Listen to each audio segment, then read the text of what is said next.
Welcome back. We left off with this phone ringing. What time is it? Who knows? It's probably 3 a.m. Hello? I sounded terribly groggy.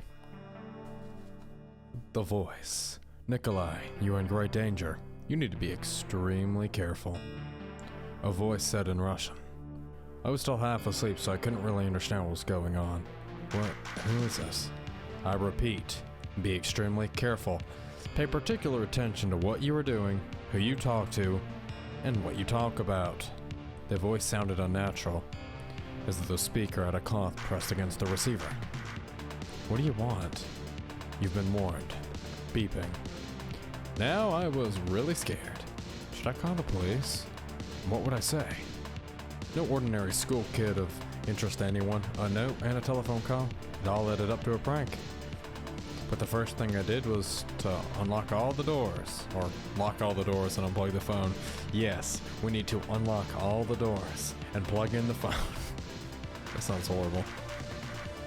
Michael wouldn't do it, and Kyosuke wouldn't even cross his mind. And why did all this start just as Catherine returned to Japan? Even if she didn't write the note. It has something to do with her. Probably. Maybe. I pulled the blanket over my head. Sleep refused to come, but the fear eventually subsided a bit. I told myself that I would try to sort out all this tomorrow with a fresher head. I wouldn't be able to sleep after that.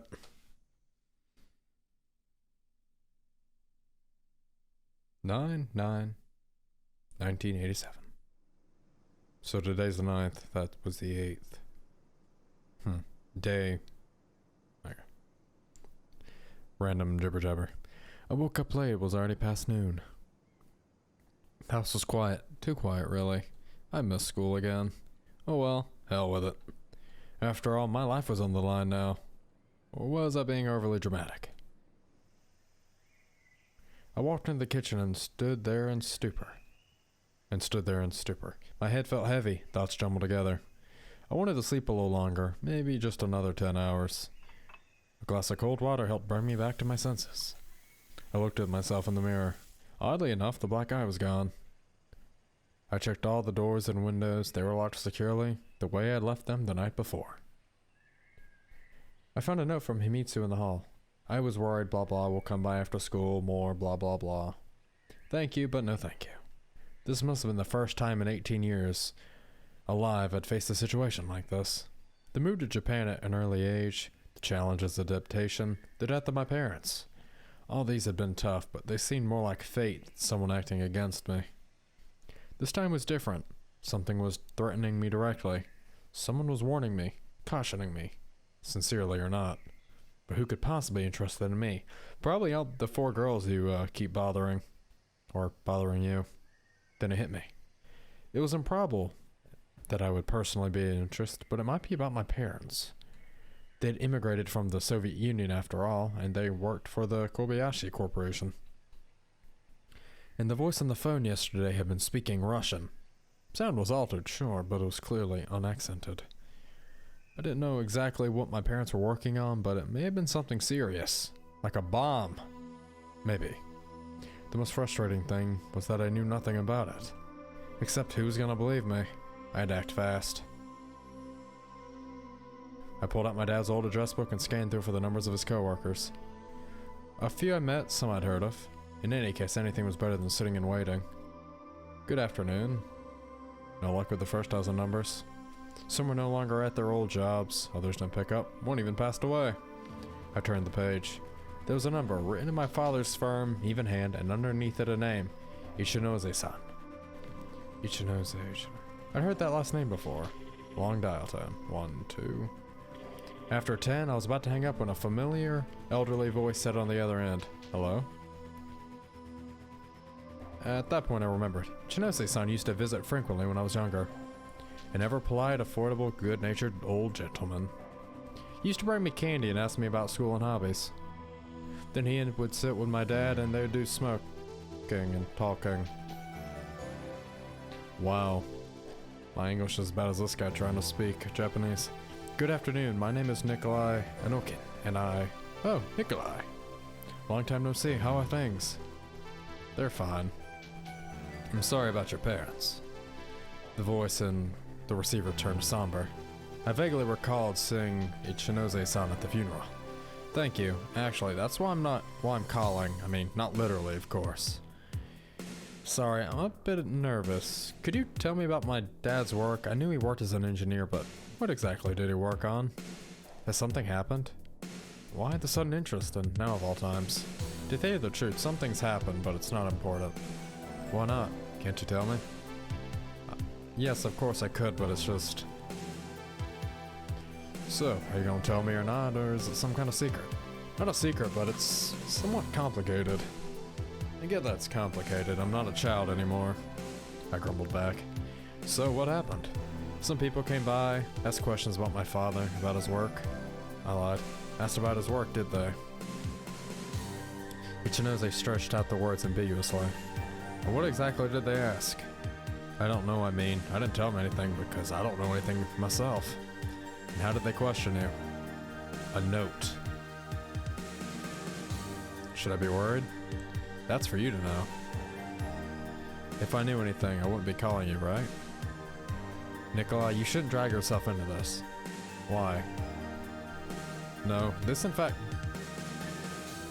not in fact concern you, and if you lay low, everything will be alright. But that's all I'm gonna say, don't call here again. Ooh, everything will be alright? Yeah, right. On the other hand, I could at least thank him for indirectly confirming my suspicions. This was indeed about my father. I collected my thoughts and tried to remember everything my father had ever told me about his job. An engineer. What engineers do? They build stuff. Plans. What mattered to me was that I had received my allowance and that all was well at home. I was certain about one thing.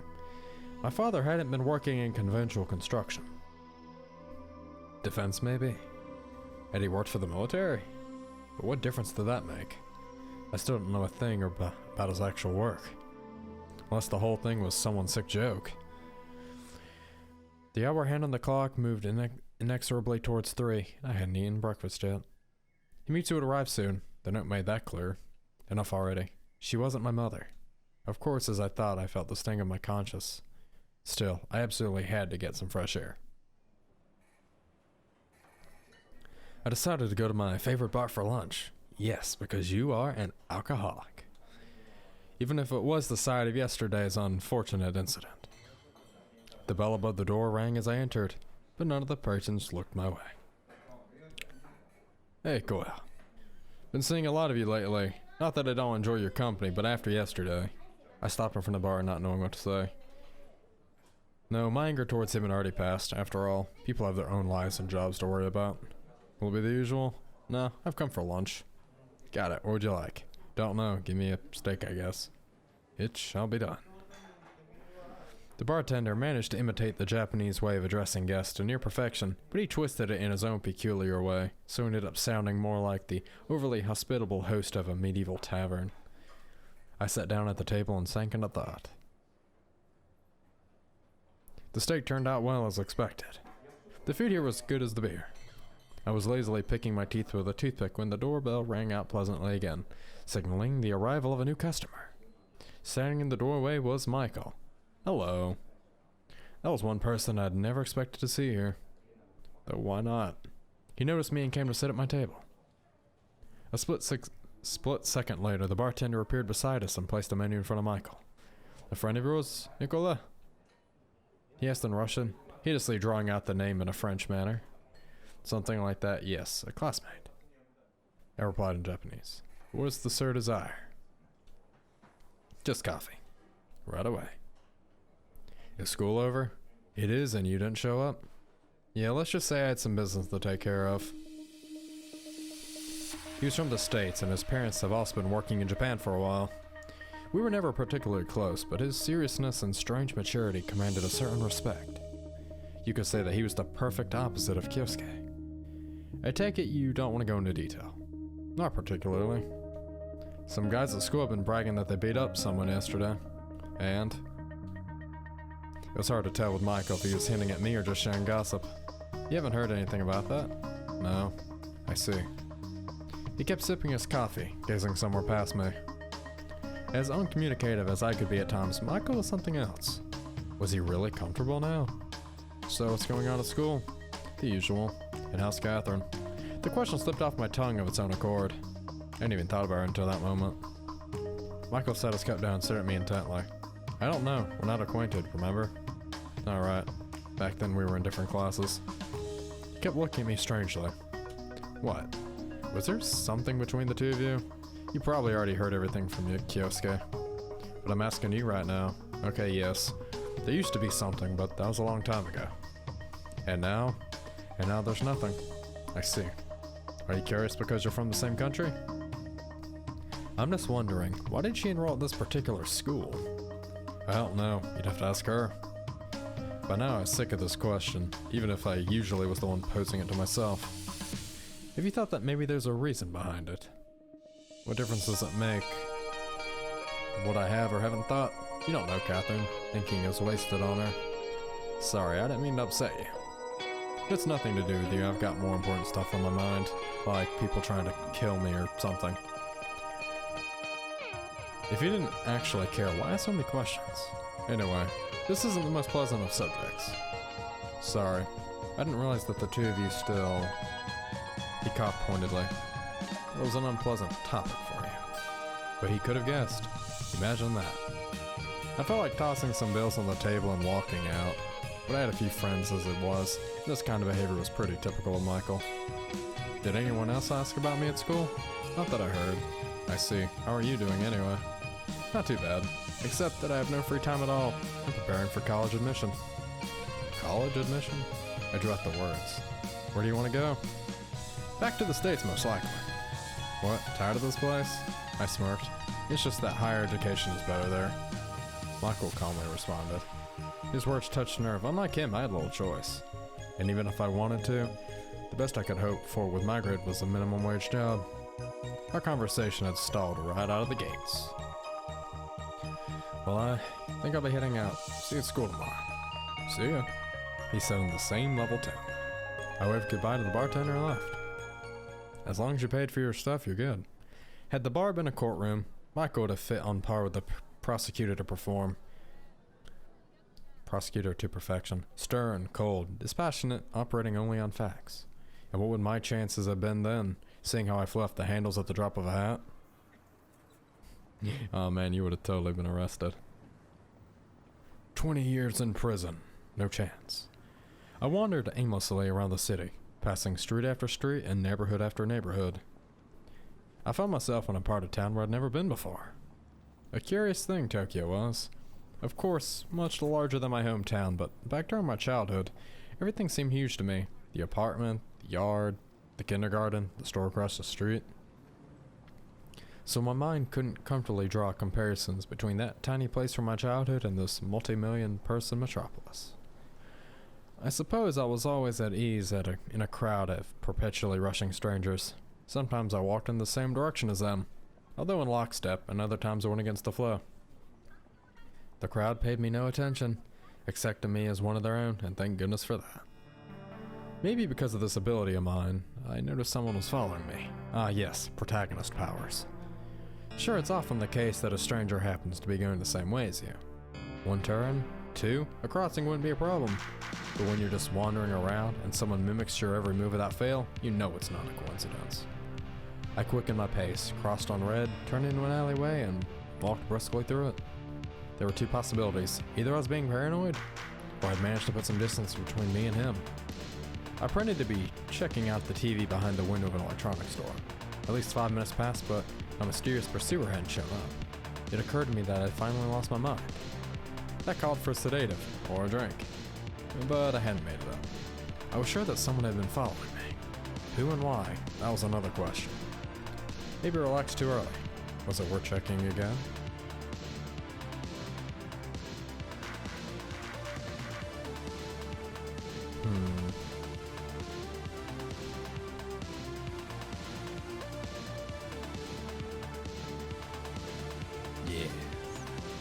Anyway, it couldn't hurt to try.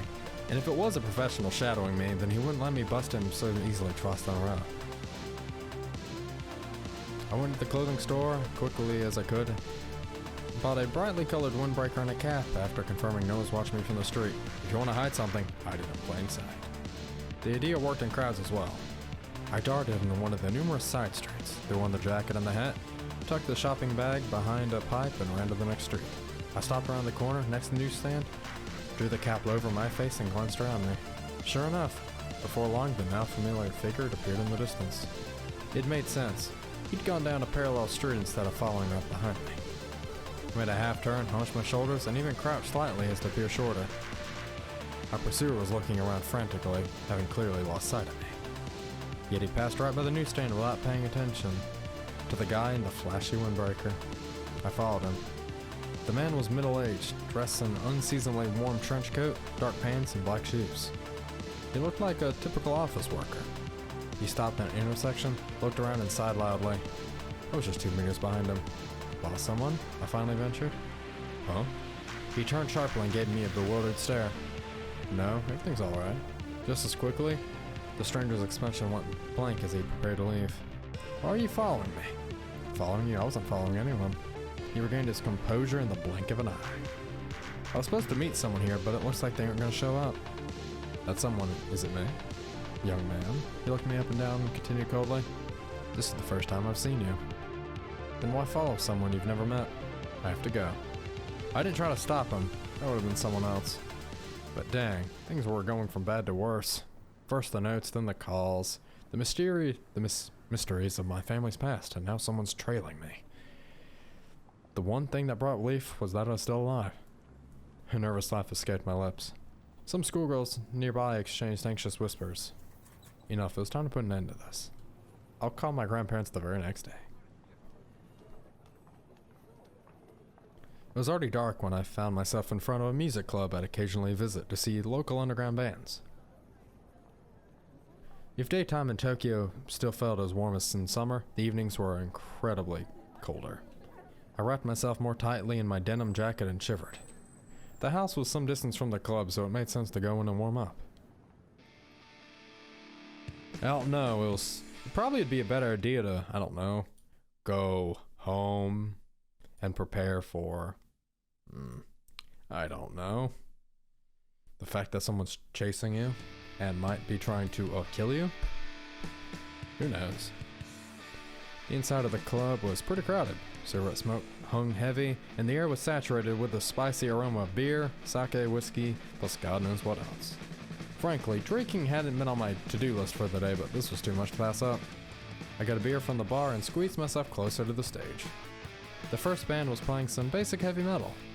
Japanese bands that played this kind of music didn't try to reinvent the wheel, happy to copy the Western masters. Some did it better than others.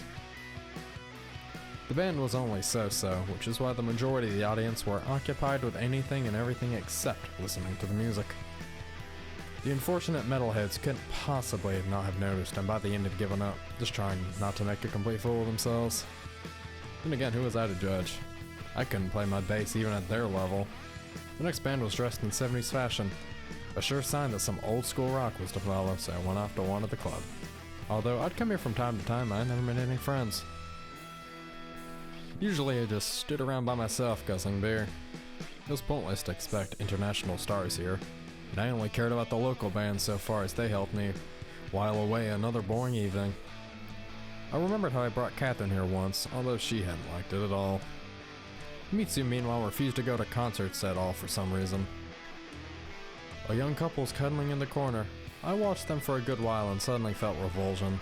No, that won't do, I told myself. Tonight at least I'm gonna relax. I don't think you should be drinking whiskey, Nikolai. Oh, clearly you're an alcoholic. The old farts had finished playing and the stage was now occupied by some glam rockers turning their instruments. Come on, let's get rocking. A guy standing near my way and said, "We're gonna rock alright, don't you worry." I don't need any tuning, I'm always tuned. He adjusted his sunglasses. Why is he wearing them indoors? See you. With that, the guy disappeared into the dressing room. Wait a second. Is that girl? Or is that like a sibling or... Standing center stage in a rather unusual outfit was Ellie, guitar in hand. Standing, then singing and playing. Now this I was not ready for. I said out loud, but no one could hear me over the thundering music. Yesterday's episode in the old music classroom came right back to me. The money driven her insane? I could understand learning music on the side, but this here, I listened more intently. They were actually pretty good, no wonder they'd been asked to headline. The crowd clearly took well to the music too. As the first song ended, Ellie shouted thank you into the mic, surveyed the audience, wondering at me for a second. Did she spot me? Judging by the surprise and even embarrassment on her face, she did. So what? Did she really think no one would find out about her nighttime transformation from perfect student and lady into the Queen of Tokyo's glam rock scene? I chuckled. Fell for her? Where did you come from? That weird kid, the keyboardist. What's a Z-boardist? You were just up on stage. She's gonna take some effort. Look, I haven't. We just go to the same school and sort of know each other. Oh, is that so? What kind of dumb name is that anyway, Z-Feel? It's pronounced Zed Feels, like the anime robot, you know? I looked at him skeptically. It's to attract fans. If the jam-packed club floor was any indication, Zed Feels didn't like for fans, at least not around here. The crowd was getting hyped up in anticipation of the next song. An instant later, the guy I'd been talking to was back on stage behind his instrument. They're playing some kind of ballad. Ellie kept shooting angry looks my way. Of course, I was just here to distract her from her personality. Still, she did have a nice voice and played well too. Maybe she had a gift, but even so, to get this far, with all her other obligations and responsibilities as the scion of a respected family, time is finite after all. I had no obligations, no responsibilities, and yet all I'd learned to play were 2 or 3 different songs from tabs. I suddenly felt a surge of respect for Ellie and backed away from the stage as to not embarrass her further. I leaned back against the wall where she couldn't see me. She doesn't do as well without you. Anger imparts strength. What the hell? You guys are playing now as in right now. Right now there's a solo. Seeing me, Ellie fumbled with her strings, metallic twang rolling out from the speakers. Were her fans in service going to lynch me now? But she quickly recovered and carried on playing as though nothing had happened. But once the song was over and before the next one began, Ellie subtly shook her finger at me from the stage. Now that was ridiculous. How was that my fault? Was she obsessed or what? I made a point of not looking at her, focusing my attention to the other members. The bassist looked fairly ordinary, almost to a fault. Considering the band's style, I'd have expected edgier attire. Still, he was better at it than I was. All it would have taken me to play his part as cleanly. I couldn't make out the drummer's features beyond his equipment, and unfortunately, I'd already met the keyboardist. That turned out to be their last song. The audience demanded an encore, but the band quickly disappeared off stage. Maybe they didn't have a particularly large repertoire. And what was I gonna do next? On one hand, I wanted to talk to Ellie and tell her I liked her music. On the other hand, wouldn't that sound like a trite compliment? While I contemplated, the crowd began to disperse, and still, Zed Fields hadn't emerged from the dressing room. They must have left through the back door. Oh well. Still, I was grateful to Ellie. Her music had allowed me to escape my problems, if only briefly.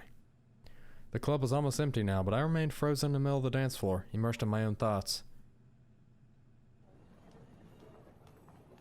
Either it had gotten warmer outside or the alcohol was warming me up.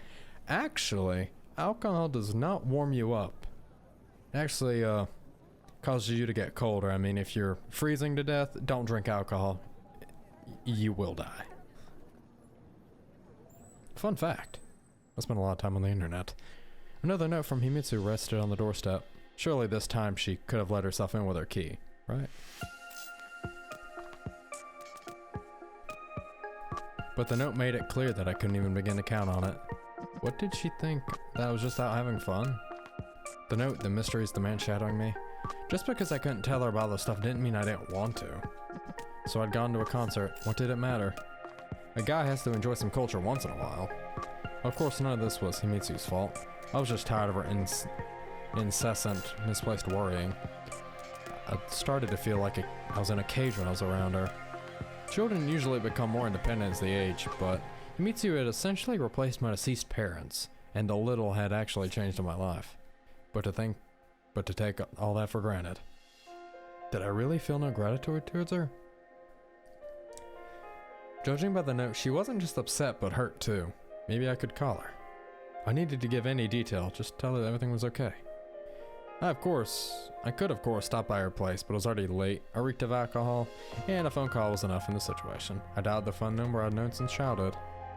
Almost immediately her voice came over the line. Hello, Nikolai? Just about what I expected. Hi, sorry I disappeared today. You wouldn't believe me if I told you I had things to do, would you? Did you?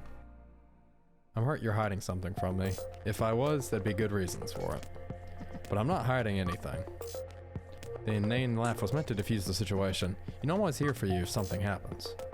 Alright, see you at school tomorrow. Good night. I hung up and paused to think. What if I had told her everything? I doubted Himitsu could help me in any way, but at least I wouldn't have to shoulder my problems alone. I was gazing at the phone and was about to head to bed when it rang. Himitsu again? Did she forget to say something?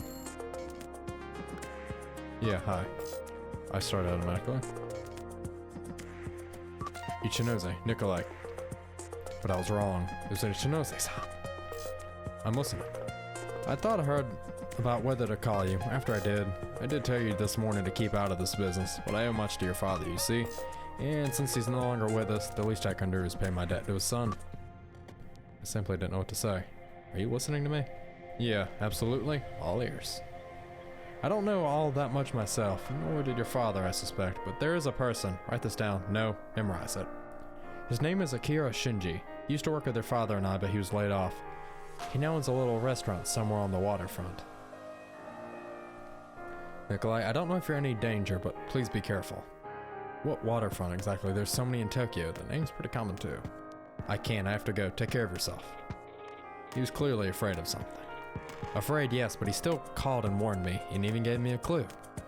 Although the name alone might not end up being enough. For some reason I felt no fear at this moment. More like reckless excitement and boldness. Probably owing to the quantity of alcohol consumed earlier.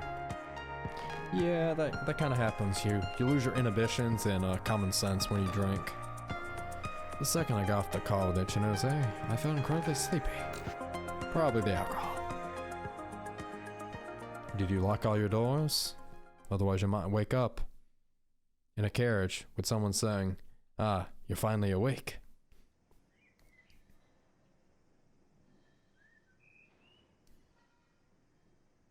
I woke up early with a headache, and dry horrors, and the terrible feeling of meaningless of existence. Good thing I had always had aspirin in my medical kit. Then again, that was the only thing in there in the first place. Tragic. After washing the pill down with a couple glasses of cold water, I figured that yesterday didn't really end too badly. At least I hadn't slept in all the way to lunchtime. The memories started to return slowly. Viscous and heavy, they surfaced in my mind, bringing with them a tugging unease. I suddenly felt uncomfortable alone in this giant empty house. I definitely needed to go to school. At this rate, I really might get myself expelled. It wasn't about my attendance, of course. I just desperately wanted to be among other people. I stepped out onto the street, the chilly wind immediately chasing away the last remnants of my hangover. It was still too early even for Himitsu. Oh well, we talked yesterday. Although the early part seemed to only apply to me, life in Tokyo was already in full swing. The office workers were on their way to work, clad in identical snow-white shirts. Grocery stores and all types of shops were opening up. Cheerful old women were striking up conversations with each other. I was walking down the street enjoying life. For this moment. Could anything really go wrong? Fearing for my own safety, even my own life, made me realize I wasn't ready to change anything yet. Just up and return to the USSR? No, that was absurd. It was the rambling of a drunken teenager. But what was I supposed to do then? Fight, here and now? Or just go with the flow? After all, there was no way a life as wonderful as this could be senselessly cruel at the same time, was there? That's where you're wrong. If it can go wrong, it will go wrong. The world turned its friendly, smiling face to me, and my stomach responded with as friendly a rumble. And to think that when the morning had started, even the thought of food had made me want to puke. Probably because you got drunk. I entered a small restaurant and happily ate a bowl of ramen. Is it Ichiraku? He makes pretty good ramen. For a year and a half, I'd been living as if anabiosis. So now every little thing seemed like a problem of galactic proportions. If something really did happen to me, for example, if I'd received a visit from the police, I ended up having a heart attack. I just needed to calm down, wait it out, and all my problems would resolve themselves. And if not, I'd deal with them as they came. That's not the best thing to do, but you know. Once I got to school, I was swept up in the crowd of students. I spent a good an hour in the ramen shop, and it wasn't as early in the morning by then. Japanese, Americans, French, Russians. Sometimes it seemed that my school was a little too international. It was a good thing though. I didn't feel as alien among them as, for instance, sitting at a narrow counter on a low chair in a typical Japanese snack bar. Several guys shook my hand on the run. Some girl even flashed me a smile. I recalled being in the same class as the girl last year, but wouldn't be able to remember her name even if my life depended on it. I was close to saying I was happy, but... At the lockers, I rang into Catherine. That just looks like the face of someone who wants you dead. Even if she doesn't. Hello. Greetings. My name is Catherine. You're early today. She gave me an unexpectedly polite response. Yeah, I skipped yesterday. Can't keep ditching school forever. Decided to get yourself together? Really? Oh, I see. Yeah, you know, so much has happened lately. I may have been feeling fine, but I couldn't hide my swollen face. Especially not from Catherine. Well, so I... Oh, enough already. What are you staring at me for? You know it all. That's not what or maybe that too. I don't want to fight anymore. I just think you have to understand my reaction. Put yourself in my shoes or something. What are you even talking about? About everything. Don't pretend you don't understand. Don't understand what? Alright, you want me to understand? I do now. Oh, here we go again. Is that your way of mocking me? Or would it be mocking you? Well, that's what I should be asking you. What should I respect you for? I couldn't hear Catherine. I'd already even forgotten to think about yesterday's events and what I'd been thinking about this morning. Or just don't talk to me anymore. I'm tired of degrading myself for you. It looked like she wasn't ready for this kind of reaction. Make your choice. I turned around and ran up the stairs to the second floor. Oh, hey Nick, where you been? Drinking. I snarled. Gotcha, you're not in the mood. Talk to you later then. He responded sadly.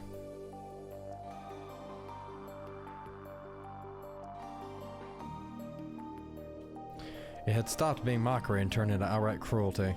Had she crashed headfirst riding a bike into those United States of hers? Right into the Grand Canyon? If you did that, you would be like really, really dead.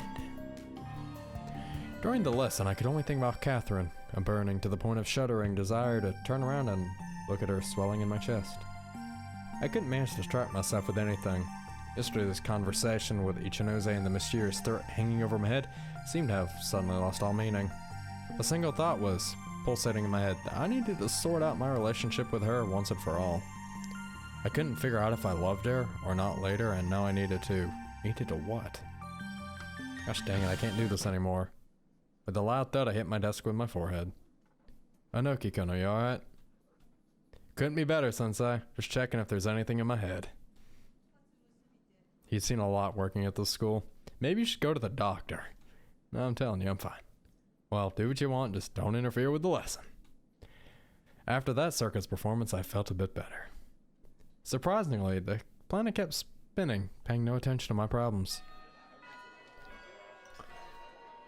The bell for break began. I was approached by Michael. It seemed like he wasn't going to start a conversation, but for some reason he looked over me intently. What is it? I finally asked. You're not yourself today. Is it because of yesterday? Yesterday? How did he know? I mean the conversation in the cafe. Oh yeah, right at the cafe. Not about that. Everything's fine, or Will be, even if it's not now. Without even turning her head, Catherine walked past us. I stared after her and must have made quite a face. I see. What do you see? Are all of you Americans like this? Like what? Like this, completely disregarding of other people, poking your nose in others' business, insensitive, cold, and cruel. I think you're talking about someone specific right now. You know what, Misha? If you got it. Oh man. Last thing I need you are your questions and observations. Wow. You should really just let go and accept the help that's provided to you. What am I been doing? The latter will immediately start to run around, deftly wringing his hands. What good would that make? Sometimes it really is better to look at the situation with a cool head. I definitely had to apologize to him, but later. I wanted to switch gears and get away from the classroom. To be alone, or at least with someone who wouldn't pry into my soul. With Himitsu, for example. Although if she were to see my present condition, Himitsu would probably understand, so... To the roof! No, in the end it was stupid to think I'd be able to strap myself by making small talk with her when the desire to kill someone was written all over my face. Yeah. Hello. Kagome was sitting on a bench. What a coincidence. Was this her office or what? I see. I snorted and decided to look for a more secluded place. Leaving so soon? She called out to me. I must be intruding and I wanted to be alone. You aren't, although you can do what you want. Alright, but watch out, you might regret this later. Stupidity isn't contagious. I shrugged, approached, and sat down beside her. Decided to hit your head against something in silence? And I immediately wanted to tell her to F off as well. No, I was waiting for your rating. Will you be using a 10-point scale or a 6.1 like in figure skating? You like figure skating? No, I just know general knowledge or something. Then it dawned on me. I realized that she didn't care a bit about me, and that even made me glad. With everyone else, I had some kind of emotional connection. Stronger with some, weaker with others. Himitsu, Catherine, Kyosuke, Michael, even Ichinose. And this girl was sitting next to me, not giving a dang. Which meant she didn't need anything from me. She wouldn't poke her nose into my business, or ask me stupid questions, and go on lectures based on her own experience and mistakes alone. Although Kagome was still acting braver than a couple days ago. So what happened? You mean, you're weird, sure, but you never hit your head against a desk before. Didn't I say? I wanted to check there's a brain in there. And what's the verdict? Regrettably, negative. That was to be expected. She smiled. Somehow automatically I did too. But Kagome immediately grew serious again. Seriously though. It's about this Catherine Winters, isn't it? Why do you think that? I'd have to be blind not to notice. Even if it was, what about it? It's not the most pleasant topic of conversation for me right now. Makes sense. She smirked. You know what? Alright, sorry, Kagome said placidly. I'm just not very good at getting along with people either. Now this was unexpectedly frank. But why either? Of course you wouldn't acting like that. How exactly am I acting? She frowned and turned to me. Like that, you know what I mean. No, go on. I can't even go to school normally anymore. Why do you even go here in the first place? It's clearly not to study. What about you? Enjoy being a punching bag that much? Bullseye. That hurt. Kagome bit her lip. No wonder she ditched you. How did you even find out? With you, the only options are hanging, drowning, or drinking poison. Or you could jump. I gestured towards the edge of the roof. You first, Inoki-san. Oh, please be my guest. Wow. And I had no intention of losing. This roof was too small for the two of us. Oh, so we're that close already? We could be even closer. I don't mind. When the meaning of the words got through Kagome, she blushed, jumped up, and quickly headed to the exit, leaving with one last word. A-hole. Wonderful. I won. And my only applause was the quiet howl of the wind, with the rare, already yellow leaves in the place of a laurel wreath. I defeated all my enemies and was left completely alone. Makes sense. I was passing Himitsu's class when I heard a familiar voice coming from inside. It was Catherine. What was she doing there? I hid behind the door and listened carefully.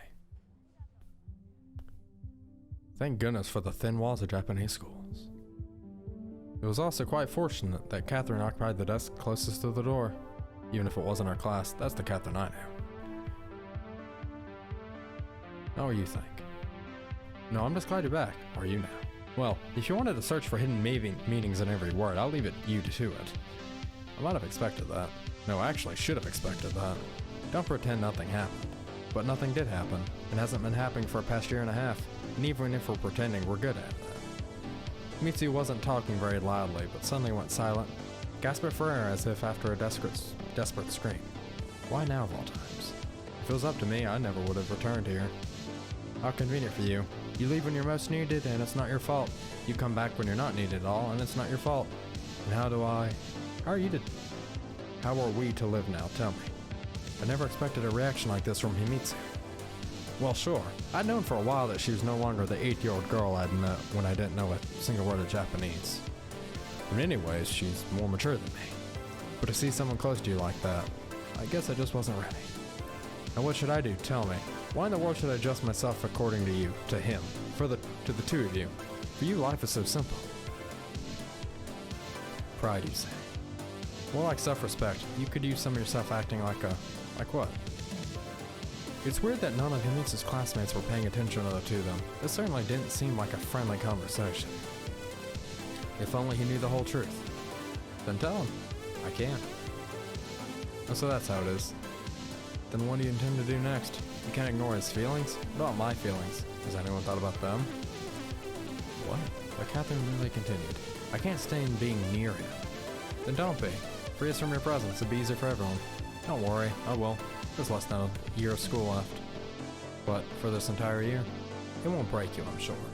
You're just... oh, simple. One of Himitsu's classmates called out to me. I immediately broke out into a run. But the girls didn't notice me. Wow, that's what you get for, I don't know, stalking. But hey, by then I'd completely forgotten about Michael. What was that about? I could understand Himitsu worrying about me, but how Catherine's return might have affected me, but her tone, that wording? What about Catherine herself? I can't stand being near him? If only he knew the entire truth. Whatever happened between us, I didn't think anything I'd done or said deserved being treated like this. You alright, Nick? Yep, everything's fine, I blurted out. Oh yeah, you know, lots happened. I really wanted him to understand. Yeah, but still. I stood up very... sorry I had to like that, it's just things have been complicated recently. He closed the book and looked at me coldly. I understand, it's alright. No, I really didn't mean any harm, I just snapped. I'm telling you, I understand. It happens all the time. Yeah, that was just like Michael. One thing in words, another in thoughts. Whatever, I certainly wasn't in the mood to try and prove anything to him. The bell rang. The lesson had been going on for 5 minutes already, but Catherine was yet to return to the classroom. And to top it off, her things had disappeared too. Guess she skipped. Maybe that's where he picked up the habit from. Finally, the school good day came to an end. I felt a pressing need to talk to Himitsu, even though I really didn't know what to say. And what could I say? He gave me a lead too. Himitsu, Catherine. What about the note, the call? I had to find out what this was about, right? Decision seemed like it could seriously change my life from here on. To go to Himitsu or try to solve the mystery of my father's past.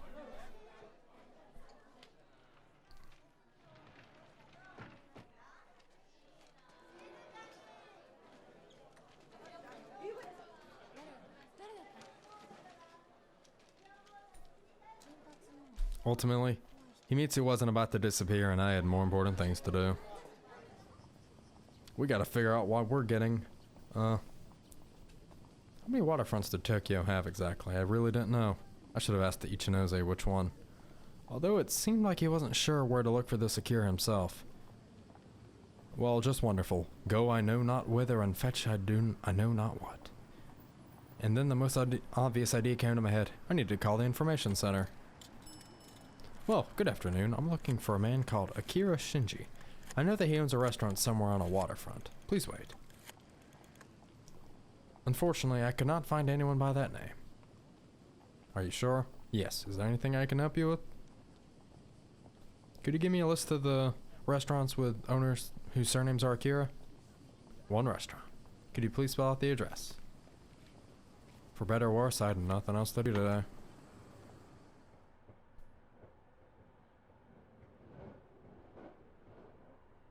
And we'll leave off as we enter a train. Uses some pretty good graphics, not gonna lie. Not gonna lie. Hope you guys have enjoyed today's video. If you did, don't forget to hit the like button, leave a comment, and subscribe. I will see you all in the next video. As always, goodbye.